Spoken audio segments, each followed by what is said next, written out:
প্রিয় দেশবাসী, জবরদখলের বাংলাদেশ। রাজধানীর হাতিরপুল এলাকায় একটি ভাড়া করা অফিস থেকে মালামাল সরিয়ে নেওয়ার অভিযোগ উঠেছে হাসিব আল ইসলামের বিরুদ্ধে। রাজধানীর হাতিরপুল এলাকায় ভাড়া নেওয়া একটি অফিস থেকে এসি সহ বিভিন্ন মালামাল সরিয়ে নেওয়ার অভিযোগ পাওয়া গেছে। অভিযুক্ত হিসেবে বৈষম্য বিরোধী ছাত্র আন্দোলনের সঙ্গে সম্পৃক্ত সমন্বয়ক হাসিব আল ইসলামের নাম উল্লেখ করেছেন অফিসের মালিক।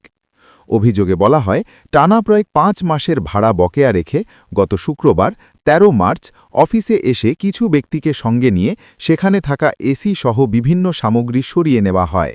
মালিকের দাবি, ওই অফিসটি একটি সংগঠনের কার্যক্রম পরিচালনার জন্য ব্যবহৃত হচ্ছিল।